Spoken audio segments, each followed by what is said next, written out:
vocês viram, né? Finalmente eu mudei, a gente mudou, nós mudamos.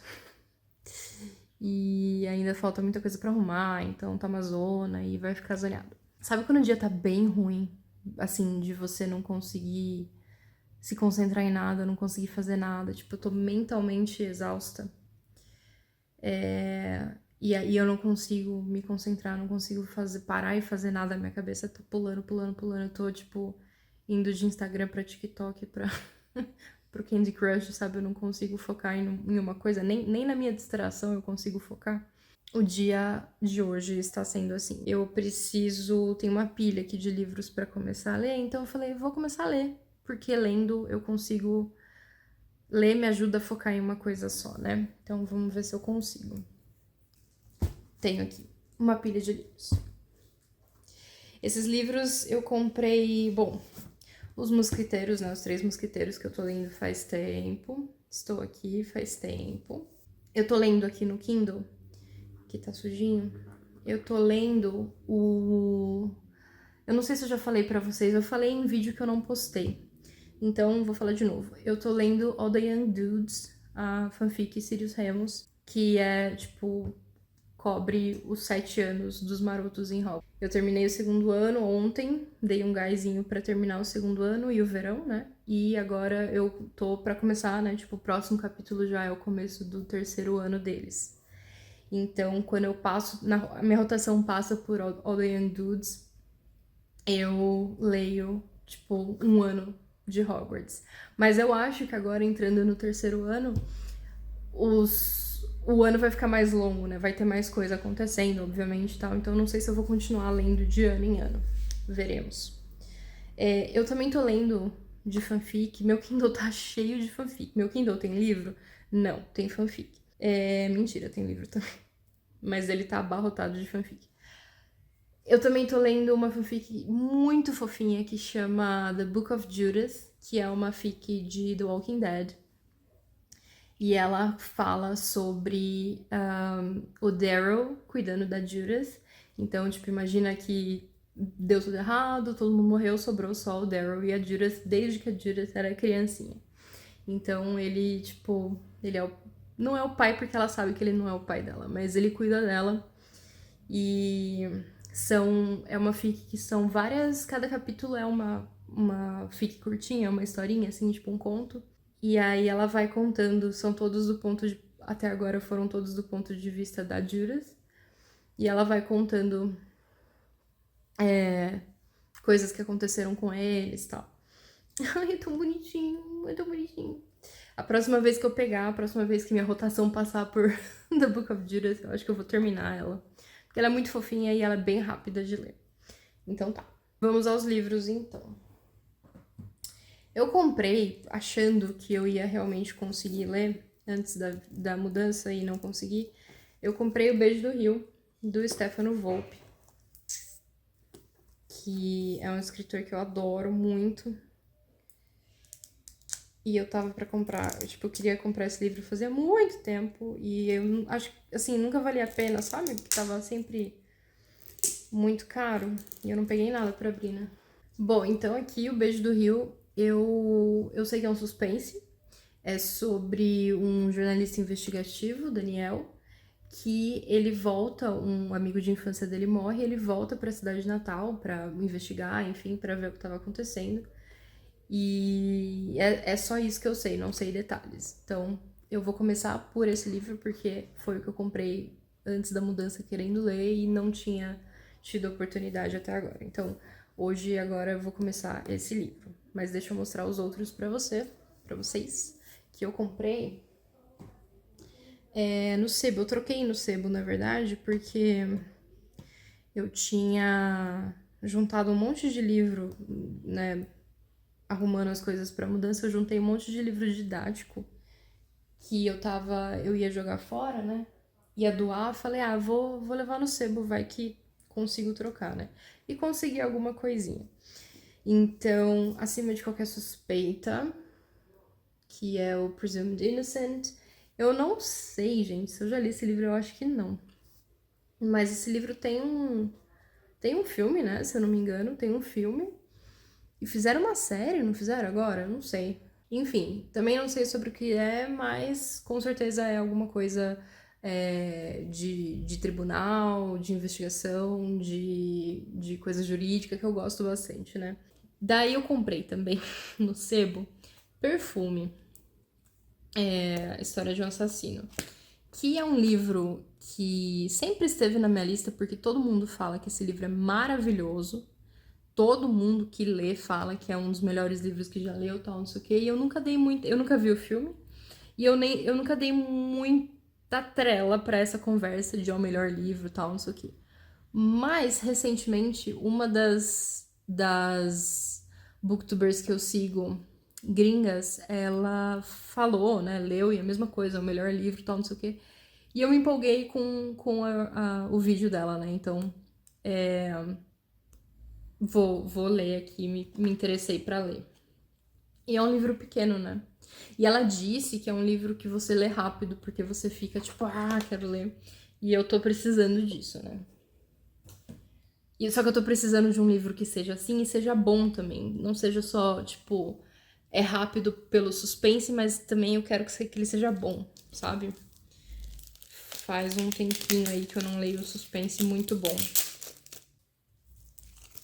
Comprei, ou troquei, na verdade, né? Esse daqui, que é o casal que mora ao lado. Sherry LaPena. As pessoas são capazes de qualquer coisa, enfim. Sua vizinha convida você para um jantar, mas pede que não leve sua filha. Ela não suporta bebês, é uma noite para adultos. Seu marido diz que apesar de a babá ter avisado na última hora que não viria, vocês ainda podem deixar a menina em casa, afinal, estarão logo ali do lado com a babá eletrônica. Sua filha simplesmente desaparece no meio da noite e sua vida se torna um pesadelo. Uma história surpreendente que conduzirá o leitor a uma montanha-russa de emoções.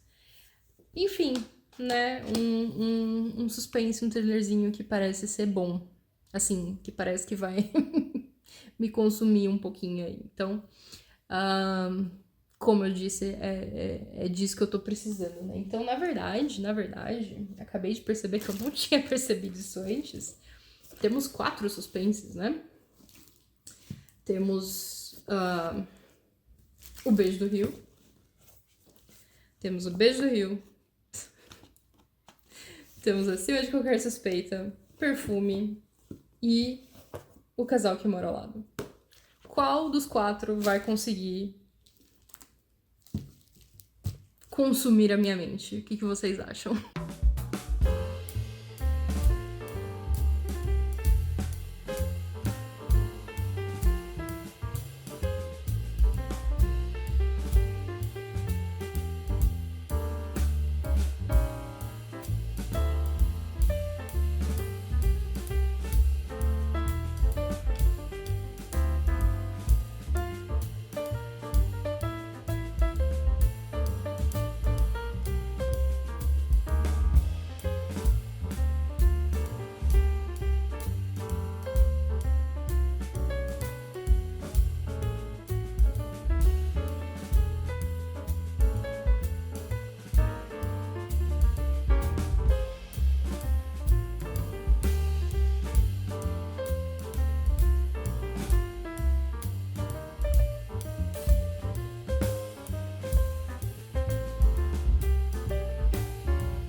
Oi, acho que faz umas 2 semanas desde a última vez que eu falei aqui com vocês. Semana passada eu fiquei doente, na verdade no domingo, no domingo, 2 domingos atrás, eu acordei muito ruim de gripe, assim, e foi uma gripe que, normal, gripe comum, mas foi piorando, né? Então, segunda-feira eu acordei com febre, terça-feira também. Mudou todo, todo o esquema da minha semana. Eu queria aproveitar para falar com vocês sobre os 3 livros que eu já li, né? Eu tinha falado que eu ia ler os 4 e agora falta só um. O primeiro que eu li foi O Beijo do Rio, do Stefano Volpi. É um livro de suspense do Volpi, é um suspense policial. E nele a gente acompanha o Daniel, que é um jornalista negro que mora em São Paulo. Ele trabalha para uma revista de São Paulo, uma revista investigativa e tal. Mas ele é muito solitário, ele é um cara muito solitário. Ele gosta demais de ficar na dele, ele não se mistura muito com ninguém.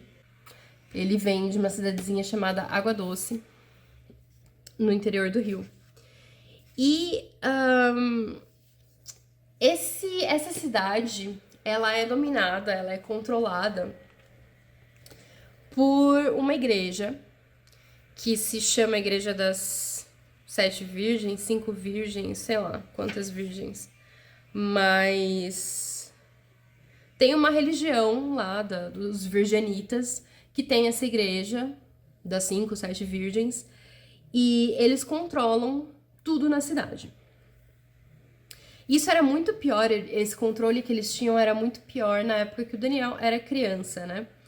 E existe um feriado na cidade, tal, uma coisa da igreja, que é quando as crianças são batizadas.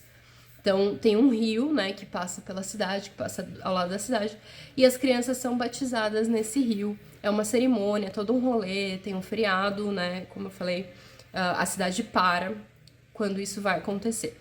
Todo esse fervor religioso, ele era mais forte, né, como eu disse, quando o Daniel era criança. Hoje em dia não é tanto. Mas o Daniel, ele é um homem gay e quando ele era criança, ele tinha um amiguinho que se chamava Romeu, que era filho do apóstolo. O apóstolo é o cara que manda nessa igreja. O Daniel, ele tinha esse amigo Romeu e ele gostava do Romeu, né? E o livro, tipo, o Volpe, ele não entrega tudo de cara, tal, não sei o quê, mas você entende que ele era apaixonado pelo Romeu, né? Que o Romeu era, tipo, um amorzinho de infância dele. E que o Romeu, tipo, marcou muito quem o Daniel é, né? O homem que o Daniel é. E aí aconteceu alguma coisa, né? Que durante o batismo dos meninos, né? Eles tinham a mesma idade. Durante o batismo deles, eles tinham, sei lá, acho que 5 anos. O Daniel causou ali um tumulto. E isso meio que virou a cidade inteira contra ele pro resto da vida, né? Então, ele não mora mais lá, né? Ele fugiu de lá, foi para São Paulo assim que ele pôde, nunca mais voltou, etc e tal. Bom, o livro começa com o Romeu num palco. Ele tá num palco de um teatro de Água Doce. E nesse palco ele tá encenando a cena final de Romeu e Julieta. É uma peça de Romeu e Julieta adaptada pra ser uma peça gay. Eu não lembro quem é tipo, qual o nome que deram pra Julieta, né? Quem era a Julieta. Mas quem tá contracenando com ele é o Patrick. A gente abre, né? O prólogo abre com o Patrick morto, né? Tipo, Julieta lá, a cena final, né? Realmente o Patrick lá morto. E o Romeu prestes a tomar o veneno, que vai matar ele também. Ele toma o veneno, só que é veneno de verdade. Então ele morre. O Patrick vê ele morrendo, né? O ator Patrick vê ele morrendo. E na peça, ele ia, quando ele achasse o Romeu morto, ele ia pegar uma arma e se matar, né? Mas ele vê, ele percebe que o Romeu tá morrendo de verdade. E ele olha pra arma, pensa 2 vezes e não dispara a arma, né? Não atira. As cortinas se fecham e tal. Essa peça era a inauguração da peça, né? E o teatro tava lotado, lotadíssimo. Por quê? Porque as pessoas queriam ver o escândalo, né, com os próprios olhos. Imagina, a cidade é super religiosa, super preconceituosa, enfim. E todo mundo queria lá, não tava lá, né, não para prestigiar a peça, mas para ver aquilo com os próprios olhos. Aí a gente corta pro Daniel, né? O Daniel tá lá em São Paulo, tá lá vivendo a vida dele. Aparece uma menina, do nada, aparece uma menina que se chama Jéssica, falando pra ele, contando pra ele essa situação do Romeu. Ela fala, olha, alguns meses atrás, o Romeu morreu. Ele tava fazendo uma peça, né, de Romeu e Julieta, tal, não sei o quê, assim, assim, assim, ele morreu... envenenado, alguém trocou o veneno, era veneno de verdade, tal, não sei o que. Eu preciso de você, eu preciso que você volte lá pra Água Doce pra investigar esse suicídio, que não foi um suicídio, porque eu tenho certeza que não foi um suicídio. E ela fala que a Jéssica, né, ela era noiva do Romeu. E o Daniel conhece ela, reconhece ela, né? Ela era amiga deles de escola, tal, não sei o quê. Ela ficou noiva do Romeu e ela foi lá buscar a ajuda dele, né? E aí ela convence ele a voltar pra cidade, enfim. E aí a história é essa, é o Daniel investigando o suicídio do Romeu. É muito interessante como o Volpe consegue transformar uma história tão forte e assim, tão crua em certos pontos, né? Uma história muito forte, uma história muito de embrulhar o estômago, sabe? Ele consegue transformar uma história dessa em alguns momentos em poesia, sabe? Eu acho que a escrita dele é uma coisa de louco. Você lê, assim, as palavras que ele escolhe, o jeito que ele monta as frases é muito, muito lindo. Você lê, você percebe que você tá lendo alguém que sabe escrever. E você percebe que você tá lendo alguém que tá evoluindo na escrita dele, sabe?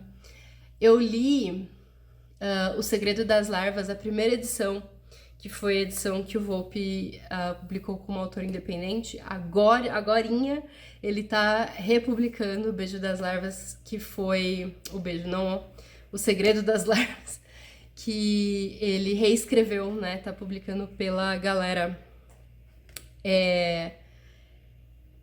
Ele... No Segredo das Larvas, que é um puta de um livro, é uma distopia, que eu fiquei louca quando eu li. O livro é excelente. Só que se eu pegar aquele livro e comparar com O Beijo do Rio, você vê... É igual o que eu falo da Juliana Dagler, você vê a evolução da escrita, sabe? Já era bom e agora ele tá ainda melhor e eu quero ver o que ele vai escrever depois. Eu quero ler o Segredo das Larvas novo, né? Pra ver o que mudou, pra ver como a escrita dele melhorou, enfim. É muito bom acompanhar o autor desse jeito, gente. Eu fiquei com uma sensação... com um ruim, assim, na boca, quando eu terminei o livro, porque eu queria que ele fosse mais longo. Tipo, a única crítica que eu tenho ao livro é que eu queria que ele fosse mais longo. Eu senti, não faço a mínima ideia se é esse o caso, mas eu senti que ele foi muito editado. Tipo, foi muita coisa... Foi retirada, talvez, não sei. Porque, por exemplo... O vilão, que seria o vilão, né, tipo, o arquivilão aqui desse livro, ele não aparece direito. Ele tem, tipo, umas 2, 3 cenas em que ele aparece. Ele está no livro, na história toda, ele é uma presença no livro, mas ele só aparece na página mesmo umas 2, 3 vezes. E em nenhuma dessas 2, 3 vezes ele age do mesmo jeito, sabe? Ele é um personagem que, óbvio, propositalmente, né? Por agência própria, ele tá sempre agindo de um jeito diferente. E eu acho que... Eu sinto que seria mais interessante... não mais, mas tipo, seria interessante explorar mais esse personagem, mais do que ele foi explorado, né? Porque ele paira sobre a história como uma ameaça, ele está presente o tempo todo como uma ameaça, mas eu sinto que a gente não conhece, não sabe quem ele é de verdade. E ele não tem que ser o foco, eu concordo, o foco não é ele, o foco são as vítimas dele, e o próprio Daniel, né, o Romeu, enfim. Eu sinto que eu gostaria de saber mais sobre ele, eu gostaria de saber mais sobre o que ele fazia, quais eram as companhias dele, como que aquilo se configurava, não quero dar spoiler, como que aquilo se configurava na cidade, como é que ele se organizava, enfim.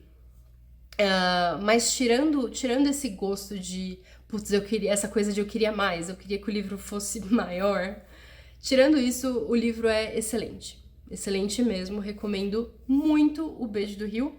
E foi, pra ter sido o primeiro livro que eu li dos 4, foi, acho que, uma escolha muito perfeita. Porque elevou, né? Elevou o nível, assim, desses 4 livros de um jeito muito legal. E aí, com o nível lá em cima, eu fui inventar de ler O Casal que Mora Lá. Gente, que livro ruim, que livro ruim, que livro ruim. Eu não devia ter comprado esse livro. Ainda bem que eu comprei no sebo, que foi uma troca, né? Porque eu troquei, mas eu tive que pagar mais, completar o dinheiro, né? Por causa desse livro. Ai, que livro ruim. Sabe, assim, eu não sei porque eu não sei porque eu li até o final. Na verdade, eu sei. Eu gosto da fofoca, mas eu sou curiosa, eu gosto de saber o que vai acontecer até o final. Mas assim, como não escrever um livro? Leia esse, sabe? Como não escrever um livro, sei lá, de suspense principalmente? Leia esse. Bom, qual que é a história aqui, né? A gente tem um casal que acabou de ter uma filhinha. Eles são convidados pelos vizinhos deles pra ir jantar na casa deles, na casa dos vizinhos, né? Tipo, fazer uma festinha. Mas a vizinha vira e fala assim: não traz a bebê. Eu não gosto de criança, ela vai ficar chorando o tempo todo, então não traga a bebê. Quem que fala isso, né? E quem que aceita? Enfim. Aí, não, beleza, tudo bem. A gente tem uma babá. A babá, contudo, cancela, não pode aparecer naquela noite, mas mesmo assim, eles vão pro jantar, vão lá na festinha, e eles são vizinhos, assim, é uma casa geminada, né? Então eles são vizinhos de parede mesmo. Eles levam a babá eletrônica, que tá com o vídeo, né, a tela quebrada, só funciona o áudio. Eles levam a babá eletrônica pra poder participar ali do jantar. E de hora em hora, tipo, na hora cheia, eu acho que ele ia lá pra ver se tava tudo bem com a nenê. E na meia hora ela ia lá pra ver se tava tudo bem com a bebê. E aí, um belo momento, uma bela hora, eles percebem, quando eles voltam pra casa, né? Não, vão embora, tal, não sei o quê. Eles voltam pra casa e percebem que a bebê não está lá. Então alguém sequestrou a criança. E aí, gente, a partir disso, pelo amor de Deus, começa um absurdo atrás do outro. A polícia, né, o policial, o detetive que tá investigando, que é chamado pra responder, pra investigar o caso e tal, ele é um banana que não faz absolutamente nada. Ele não faz nada o livro todo. Nenhum dos personagens nesse livro é carismático. Nem a Bebê, coitada da Bebê, nem aparece, mas se aparecesse também não ia ser carismática, sabe? Tipo, ninguém presta nesse livro, todo mundo é chato pra caramba. E assim, o foco do livro não é nos personagens, o foco do livro é 100% na história. Só que assim, sabe quando a gente conta história, que eu quero escrever uma história quando é criança, e aí a gente não faz ideia de como que faz isso? E aí assim, tipo, eu queria um sorvete. Eu fui lá e comprei o sorvete. Sabe assim, tipo, não existe estrutura, não existe nada, uma coisa não suporta a outra. É tudo absurdo, é tudo, tipo, pá, sabe? A história é cheia de furo, eu detestei isso aqui. Mas o pior em todo esse livro é que o narrador é em terceira pessoa e ele pula da cabeça de um personagem pro outro na mesma frase, às vezes. No mesmo parágrafo, mas na mesma frase. Eu não marquei, devia ter marcado. Mas teve uma hora que eu tava lendo que eu falei, eu não acredito que ele vai pular. Na mesma frase, ele vai pular da cabeça de um personagem pro outro. E ele pula. Gente, como assim? Como assim? Por quê? Como? Sabe? Não dá pra você fazer isso. Não dá. Assim, parece que foi uma criança que escreveu isso aqui, tá muito ruim. E aí, assim, você lê, é o tipo de livro que você abre, você lê o primeiro parágrafo e você já sabe que vai ser ruim. Eu li isso aqui e eu falei, nossa, tal, podia ser maior o livro, poxa vida, eu gostaria de passar mais tempo nessa história, tal, não sei o que, nananana. Vou ler outro livro né? Aí eu peguei e abri isso aqui pra ler. Primeiro parágrafo já, meu Deus do céu. Volta pra cá, sabe? É horrível, é muito ruim. Eu me arrependo. Mas eu tive que ler até o final assim, que eu não tava acreditando no absurdo, sabe? Da história em si. Então, assim, a escrita é péssima, é um lixo, é horrível. E a história é, tipo... Parece plot de... Sabe aqueles filmes do Prime? Bem nada a ver? Tipo, uns filmes de terror bem bosta, assim, do Prime. É tipo isso. Só que não é terror, é suspense. Só que os filmes do Prime, geralmente, eles dão a volta. De tão ruim, eles dão a volta e ficam bons. Esse aqui, não. E aí, pra ficar mais evidente ainda o quanto esse livro é ruim, eu li o Perfume. Gente, o Perfume, todo mundo, eu via, né? Via as pessoas, todo mundo falando que, nossa, o Perfume é maravilhoso, é um baita de um livro, que não sei o que, né? E eu confesso que eu tinha minhas dúvidas. É uma história que, eu vou ser sincera, eu nunca me interessei por essa história, eu nunca vi o filme, nada, porque eu realmente não me interessava muito, eu achava meio nada a ver. Do mesmo jeito que eu falei, que você abre isso aqui, lê o primeiro parágrafo e fala que bomba, você abre isso aqui, lê o primeiro parágrafo e você fala, meu Deus, estou diante de uma pessoa que sabe contar uma história. E assim, eu gosto, o meu maior prazer na leitura é passar o tempo, passar ali umas horas da minha vida deixando que a pessoa me conte uma história. Essa é uma das coisas que eu mais gosto no Stephen King, por exemplo. O King, todos os defeitos que ele tem, tal, não sei o que, ele não é perfeito, não é um escritor perfeito, blá blá blá. Ok, concordo, beleza. Ele é um cara que sabe contar uma história. Ele é um cara que, assim, o livro mais viajado dele, eu ainda assim aceito todas as viagens, porque eu sei que ele vai contar uma história boa. Eu sei que ele sabe o que ele tá fazendo. Pode ser uma história maluca, pode ter coisa ruim, pode, né, coisa errada e tal. Mas ele sabe, ele respeita os altos e baixos de uma história, ele sabe levar. Acho que o maior talento dele é saber levar o leitor através de uma história. E quando eu acho outros escritores, autores que fazem isso tão bem quanto ele, eu fico maravilhada. E foi o caso do perfume. O cara aqui, o protagonista, ele nasceu. A cena do nascimento dele é maravilhosa. Ele nasceu de. Ele é um filho bastardo de uma mulher que trabalhava numa peixaria. A gente tá na França, no século XVIII. E ele nasce quase morrendo. Tipo, ele nasce em condições de devia ter morrido, né? Mas ele não morre. Só que desde criancinha ele já nasce sem cheiro. Ele não tem cheiro. E por isso as pessoas em volta dele, tá? As pessoas que cruzam com ele, que olham pra ele, que, né, enfim, convivem com ele, elas têm alguma coisa neles que repele elas. Elas não se sentem bem perto dele, elas não se sentem confortáveis, ele não é uma presença agradável. E a aparência dele não é muito boa, ele é meio corcunda, ele manca, tal, tudo isso. Contudo, o principal motivo para elas se sentirem repelidas é a falta de cheiro.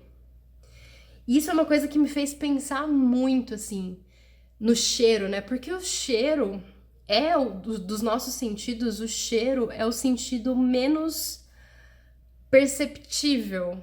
A gente nunca pensa no cheiro.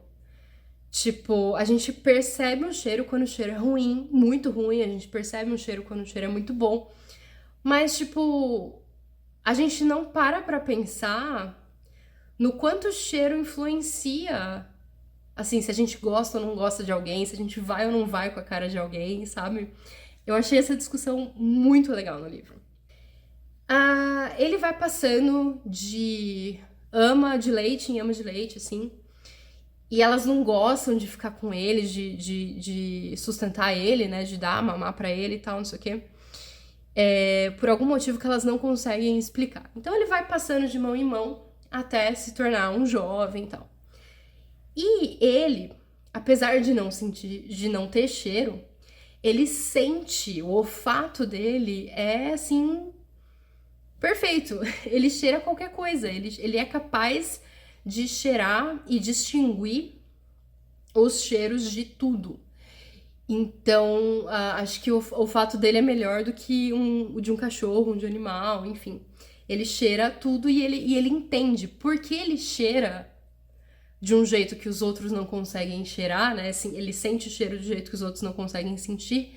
Ele entende coisas que os outros não entendem. Então, e é engraçado porque ele demora muito pra perceber que ele não tem cheiro. Ele percebe isso, ele já é um homem adulto, sabe? Que ele não tem cheiro. Até aí tudo bem, né? Só que ele também é um psicopatinha. E ele... Quando ele se dá conta de que ele sente o cheiro melhor, muito melhor do que os outros, tal, não sei o quê, ele percebe que ele pode controlar as pessoas através desse sentido dele. E... Enfim, ele se torna um assassino. A primeira pessoa que ele mata é uma moça, que ele sente o cheiro, tipo, a quilômetros de distância, ele sente o cheiro dela. E ele vai lá e mata ela para poder se apoderar do cheiro dela. Então a história é a história dele, a saga dele, né, para conseguir transformar o cheiro numa coisa física, transformar o cheiro numa coisa que ele consiga segurar, que ele consiga, né, ficar com ele e tal, fazer durar.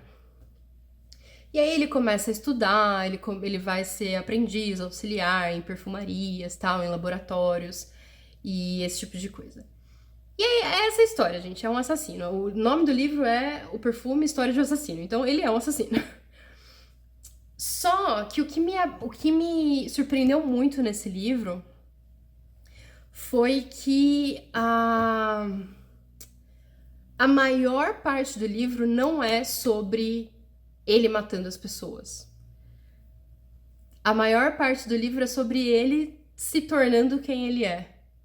É sobre a jornada dele, os descobrimentos que ele faz, os lugares por onde ele passa. E esse cara aqui, esse escritor aqui, Patrick Suskind, não sei, ele sabe contar uma história porque a narração desse livro é em terceira pessoa e os capítulos são super curtinhos e a maioria dos capítulos é sobre o ponto de vista do nosso protagonista. Mas alguns capítulos são do ponto de vista de outras pessoas. E ele sabe exatamente quando que ele tem que trocar de ponto de vista. Ele sabe exatamente o que ele tem que mostrar pro leitor.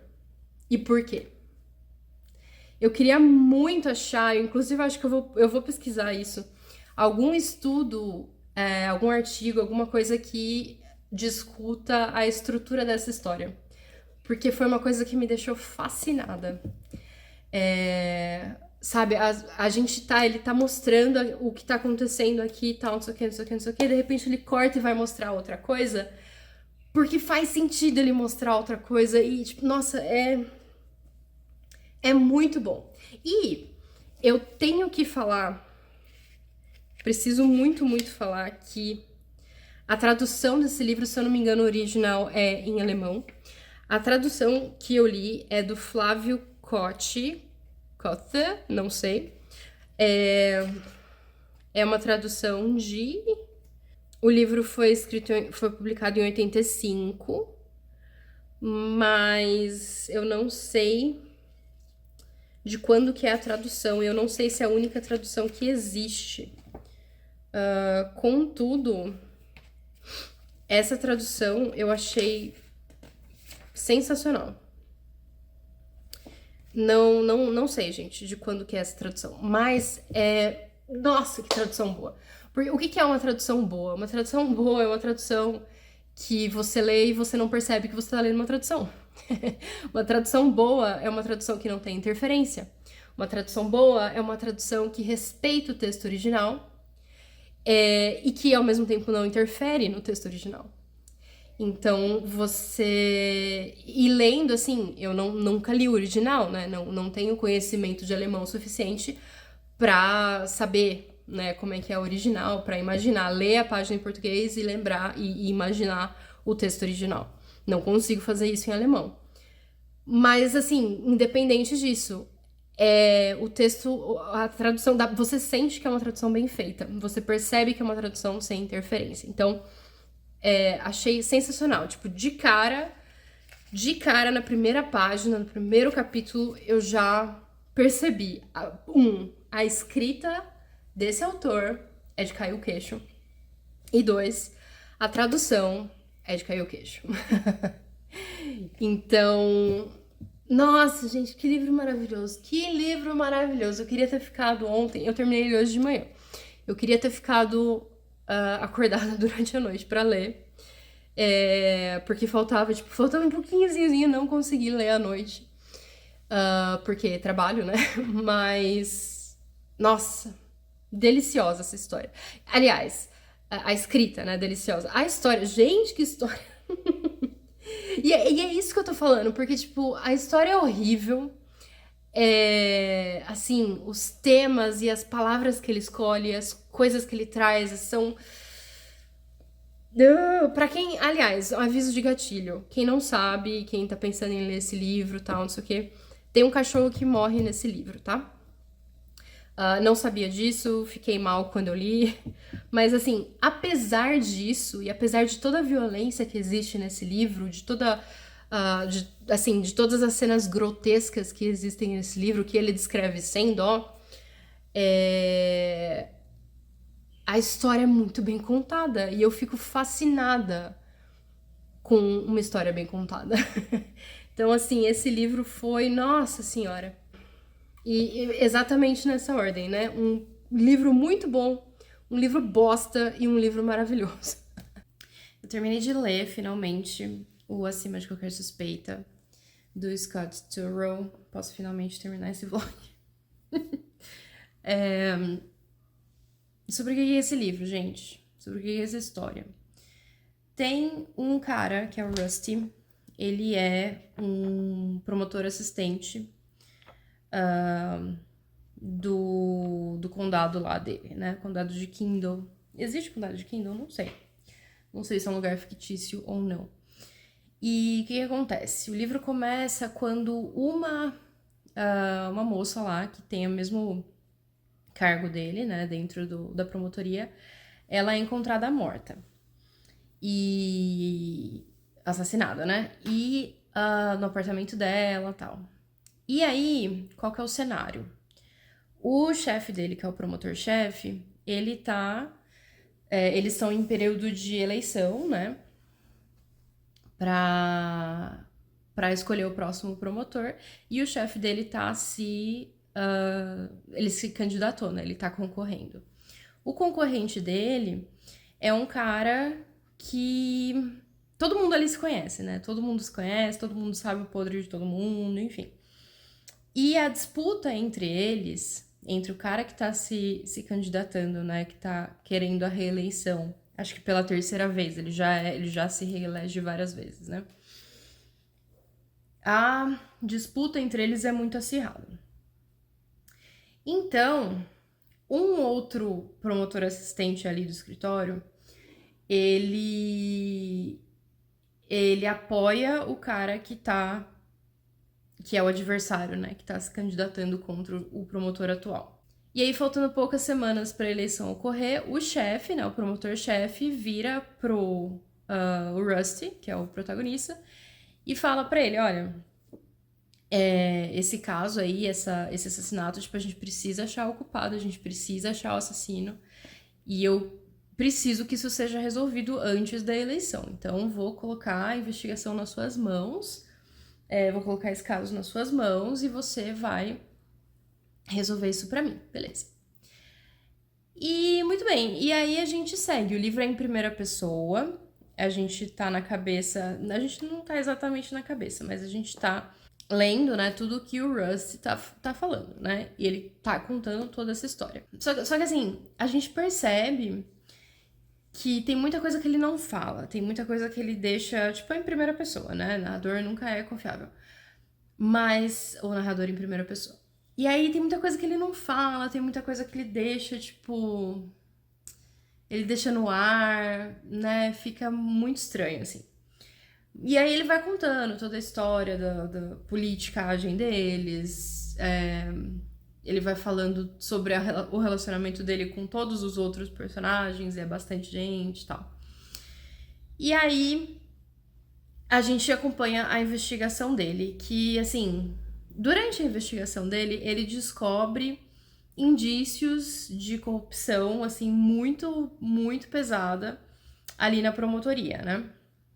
E ele descobre que a moça que morreu, a moça que foi assassinada, ela poderia ter alguma coisa a ver com isso. E aí ele fica, tipo, meio que tentando cavocar isso e tal, não sei o quê. E aí o que acontece? Chega a eleição, não acontece nada, né, na investigação dele, tipo, ele não consegue avançar na investigação. No comecinho, isso é bem no começo, tá? Ele tem um companheiro dele que é policial e que é, tipo, eles são uma dupla de investigação, né? O cara é detetive da polícia, né? E ele, investigador, e ele é o promotor. Então, os dois trabalham muito bem juntos, sempre trabalharam juntos e tal. E aí, ele fala pro cara, tipo, não, o cara fala pra ele, vou pedir os registros de chamada, né, do telefone dela, tal, não sei o quê. Aí o cara fala, o protagonista vira pra ele e fala assim, dá uma ignorada nos registros, ou, tipo, não pega os registros completos, tal, porque talvez você encontre o meu telefone. Tcharam. Então tá, então ele teve um caso com essa mulher, né, a gente não sabe se até a gente sabe porque ele conta que eles terminaram o caso bem antes dela ser assassinada, né? Só que a gente não sabe se ele tava com ela na noite do assassinato, né? Isso a gente fica bastante tempo sem esclarecimento. Então ele confessa pro amigo dele da polícia, pro investigador, que ele teve um caso com a Carolyn há um tempo atrás. Ele é casado e tem um filho, né? Então ele traiu a esposa. Aí chega a eleição, né? E o chefe dele perde, né? O cara novo, né? O vilão, assim, o inimigo, vence a eleição.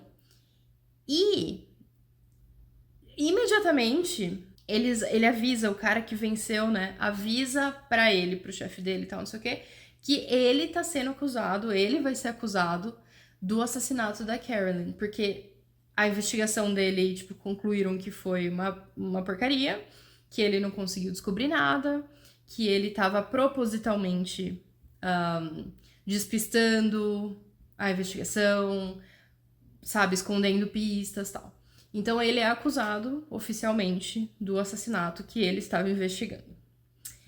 E aí, boa parte do livro, a melhor parte do livro, na verdade, é a defesa dele, né? A história do julgamento mesmo. Então ele vai para julgamento, tem um júri. Ele, como promotor, né, tem que agora trabalhar com a defesa. E ele conhece os segredos dos promotores, assim, tipo, os truques que os promotores usam e tal. Então, essa parte é bem legal, essa parte que eu gostei bastante. Porque, assim, no fundo, esse livro tipo, é um drama de tribunal, né?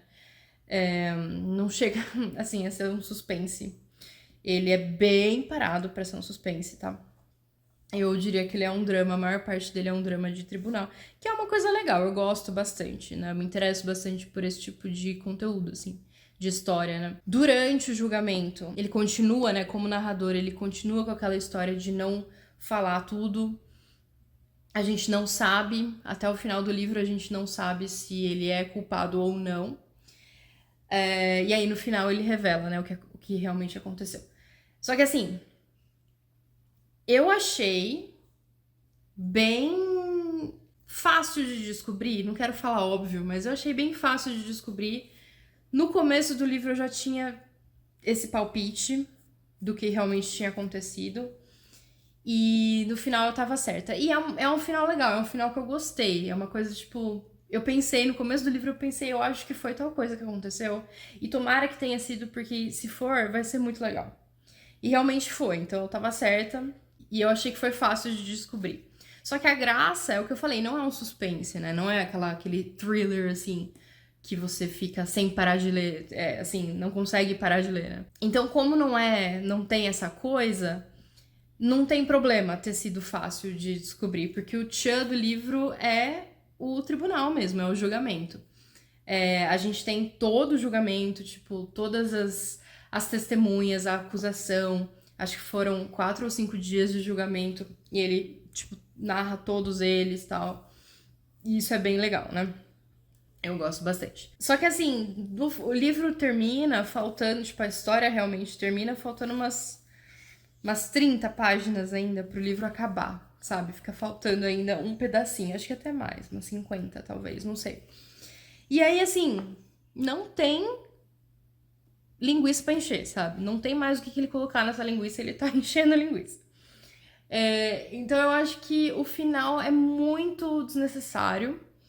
O final do livro, ele se enrola bastante, tipo, já corta, acabou, ponto final, entendeu? Não tem mais o que você falar, e ele continua falando. Então eu acho que esse livro, e não só o final, mas de uma maneira geral, eu acho que ele se beneficiaria muito de ser mais enxuto, né? Se tivesse aí umas 100 páginas a menos, eu acho que seria bom.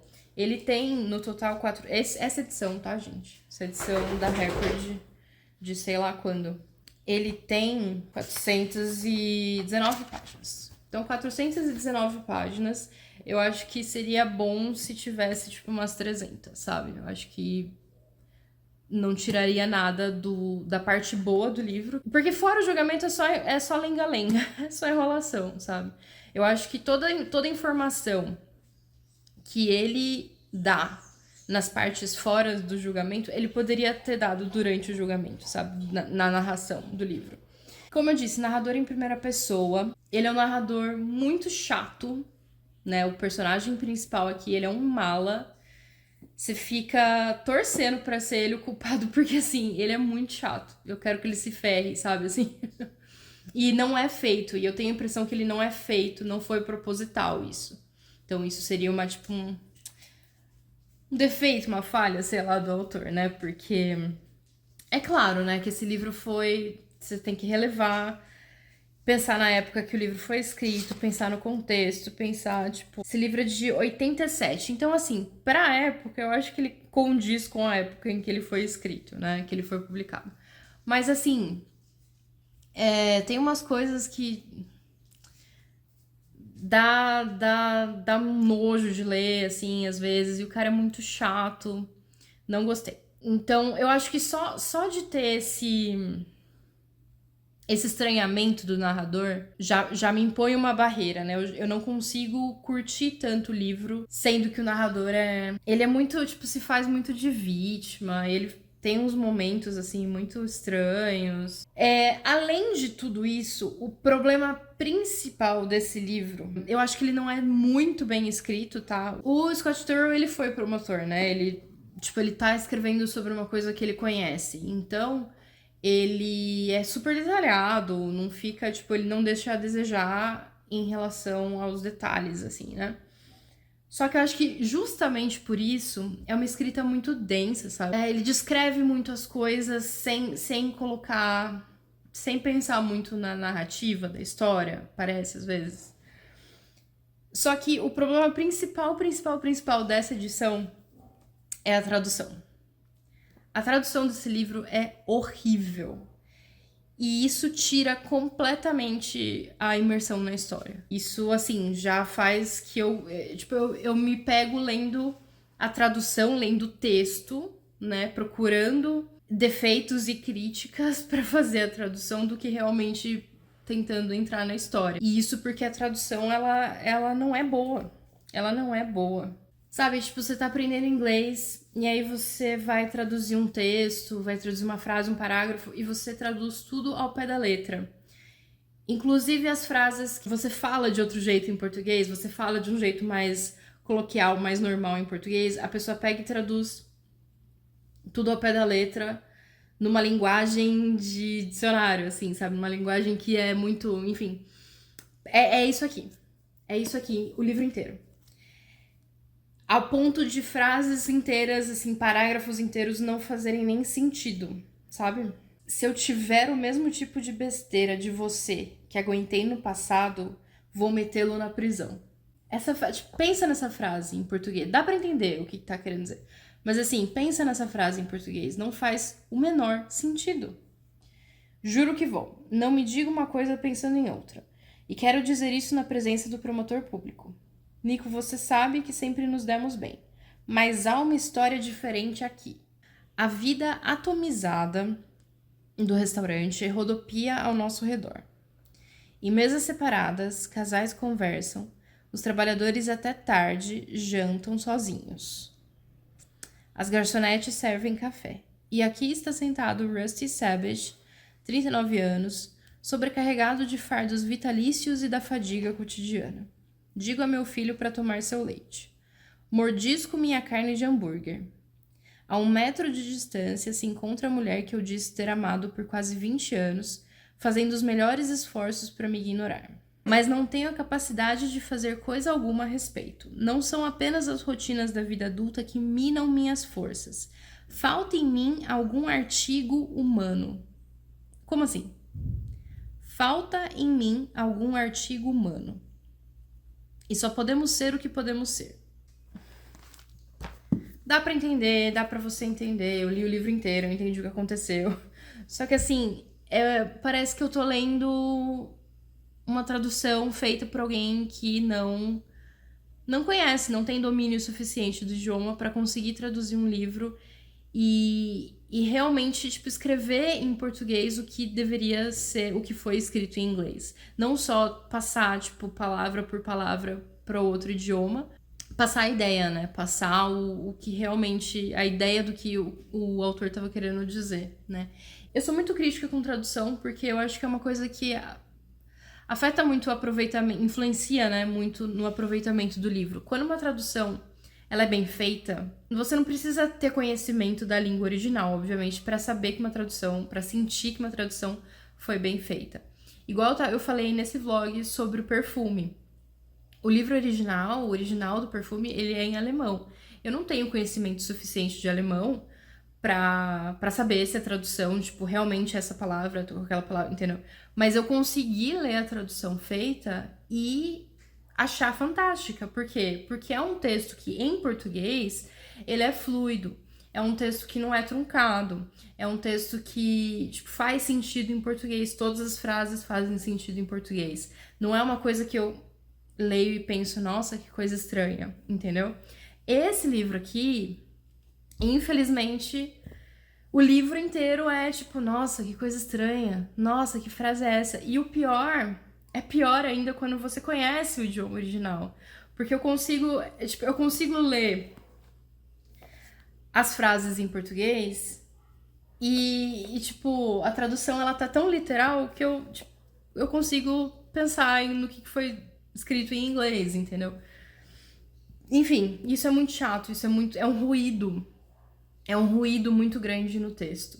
E é por isso que eu leio Stephen King em inglês, e é por isso que toda vez que eu vou ler um livro de algum autor ou autora que eu quero curtir a escrita da pessoa realmente, eu prefiro ler o original, porque as chances de encontrar uma tradução ruim, né? As chances da tradução ser ruim são grandes.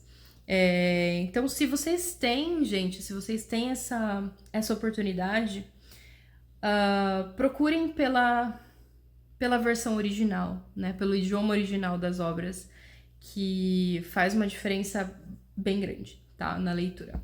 E se vocês leram algum desses livros, me digam o que vocês acham também. A gente se vê no próximo vídeo. Tchau!